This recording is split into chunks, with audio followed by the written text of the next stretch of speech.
sur le mobile banking pour atteindre 65% d'ici 2026.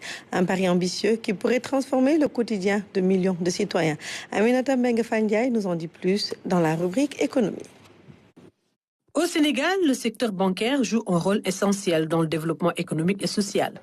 Selon le rapport annuel 2023 de l'Observatoire de la qualité des services financiers, notre pays affiche un taux de bancarisation strict de plus de 20%. Dans ce taux de bancarisation, le nombre de comptes ouverts de façon globale au niveau des banques et des services financiers de la Poste ne dépasse pas 3 millions, 2 millions 300 et quelques mille. Ce qui montre un peu en termes de comparaison au niveau international que des efforts doivent être menés afin d'accroître quand même ce taux de bancarisation strict. Nous en sommes aujourd'hui à 33 banques et établissements financiers et le réseau bancaire dépasse aujourd'hui plus de 500 agences bancaires au niveau du Sénégal. On pourrait se dire, waouh, c'est si bien, ça donne des perspectives assez intéressantes, mais cela ne suffit pas. Des efforts supplémentaires sont donc nécessaires pour améliorer l'accès des populations aux services bancaires de base.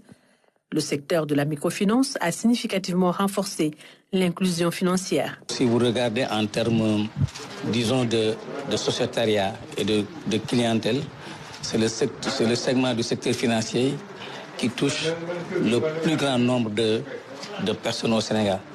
Parce que nos clients et nos membres tournent autour de 4 200 000 actuellement. Notre principal cible, ce sont les personnes à revenus très faibles ou bien les acteurs du secteur informel. Ce qui fait qu'on a un maillage national. Le secteur de la microfinance dispose d'une clientèle élargie. Les crédits en cours s'élèvent à 752 milliards de francs CFA et les dépôts collectés à 570 milliards.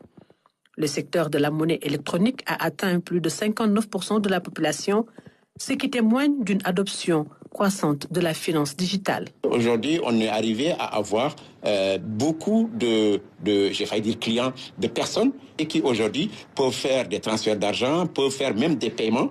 J'ai oublié de vous citer également le cas de la monétique, parce qu'aujourd'hui, vous pouvez ne pas avoir de compte bancaire, mais avoir une carte bancaire, une carte prépayée. Cette poussée du digital a permis à beaucoup de personnes d'accéder aux services financiers.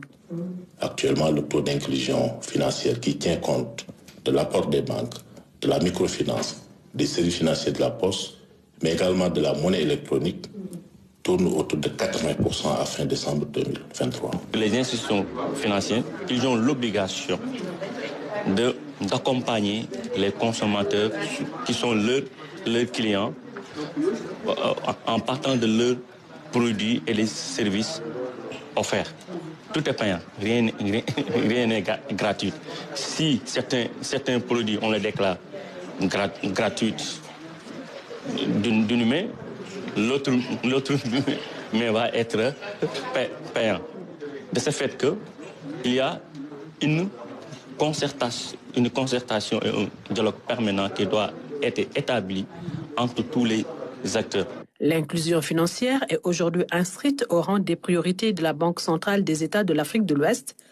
La BCEAO a élaboré une stratégie nationale d'inclusion financière pour une impulsion économique des pays de l'IOMOA. Et l'Observatoire de la